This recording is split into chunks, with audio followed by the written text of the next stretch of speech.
Okay so हाँ, बहन शोध। ओके सो क्या है कि यहाँ पे पहले तो हम मान लेते हैं कि ये जो वेरिएबल है वोल्टेज, मान लेते हैं कि इनिशियली ये ज़ीरो था। ठीक है, तो इट मीन्स कि इस बैटरी का तो कोई रोल नहीं होगा इस सर्किट के करंट फ्लो में। जो रोल होगा इस लाइट का होगा। तो ये जो लाइट फॉल कर रहा है इस मेटल सरफेस पर, तो फॉल करते ही यहाँ से इलेक्ट्रॉन्स एमिट होंगे कुछ काइनेटिक एनर्जी के साथ। तो अ, जब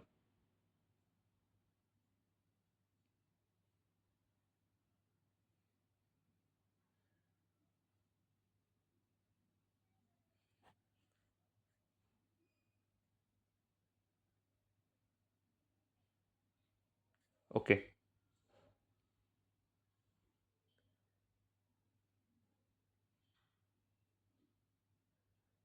ओके सो जब पोटेंशियल डिफरेंस ज़ीरो होगा तो ऐसे में देखो यहाँ पे पोटेंशियल डिफरेंस ज़ीरो है, ये पोटेंशियल डिफरेंस वाला पार्ट है। तो एट ज़ीरो कुछ ना कुछ तो एक करंट की वैल्यू आ रही है। तो ये करंट की वैल्यू एक्चुअली आ इससे रही है कि मतलब इस बैटरी का तो कोई रोल नहीं होगा, बट ये जो मेटल सरफेस पे जो लाइट एमिट हो रही है मतलब गिर रही है, उस वजह से इलेक्ट्रॉन्स निकलेंगे। और इलेक्ट्रॉन्स जब यहाँ से यहाँ पहुँचेंगे तब थोड़ा मतलब कुछ ना कुछ तो एक करंट का फ्लो होगा। तो एज अ रिजल्ट ओवरऑल इस सर्किट में देखा जाए तो कुछ करंट होगा इवन एट जब तुम इसको ज़ीरो कर दोगे। तो इसीलिए ज़ीरो पे कुछ करंट दिखाया जा रहा है। ठीक है, फिर फिर क्या होता है कि फिर वही है, फिर जैसे जैसे तुम बढ़ाते जाओगे ये बढ़ती जाएगी और एक पॉइंट के बाद ये वी नॉट एक ऐसा वोल्टेज है जब मतलब उसके बाद आगे बढ़ाओगे तो कांस्टेंट ही रहेगा। तो इसको सैचुरेशन करंट कह देते हैं। और इस वी नॉट वाले इसको पिंच ऑफ वोल्टेज कह देते हैं। ठीक है, ओके। सो अभी देखो यहाँ पे तो पॉजिटिव वैल्यूज है और अब यहाँ पे नेगेटिव वैल्यूज है। तो अब तुम सोचोगे कि ये बैटरी नेगेटिव कैसे हो सकता है। ओके, तो इसके लिए डायग्राम मैं दिखाता हूँ। ओके, सो हमने यहाँ पे ये डायग्राम लिया है, यानी राइट साइड पे पॉजिटिव मतलब बड़ा वाला है, पॉजिटिव वाला है। तो ये वाला वो डायग्राम था अपना वाला जो अभी ने थोड़ी देर पहले देखा।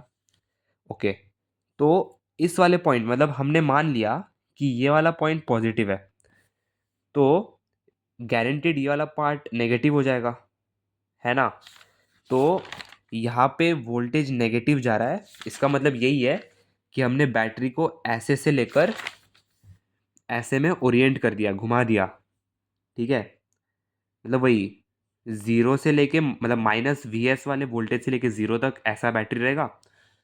और ज़ीरो से इन्फिनिटी तक के लिए बैटरी ऐसे फॉर्म में रहेगा। ओके, सो अब हम पीछे वाले की बात करते हैं कि पीछे ये ज़ीरो कैसे होगा।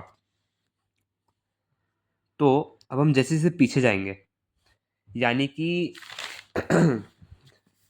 यानी कि तुम्हारा वोल्टेज ऐसा होगा, यानी तुम्हारा करंट अभी ऐसे जाएगा, मूव करेगा, क्योंकि मतलब हमारा मतलब ओरिजिनल डायरेक्शन ये था बैटरी का। बट अब तुमने उसको नेगेटिव कर दिया, यानी अब डायरेक्शन ये है।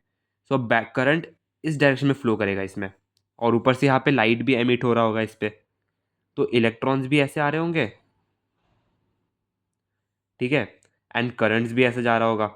और एक इन्फॉर्मेशन तुम्हें पता होना चाहिए कि अगर करंट ऐसे मूव कर रहा है तो इलेक्ट्रॉन्स ऐसे मूव करते हैं, है ना। तो अभी इस बैटरी से करंट ऐसे जा रहा होगा, तो इलेक्ट्रॉन्स ऐसे जा रहे होंगे।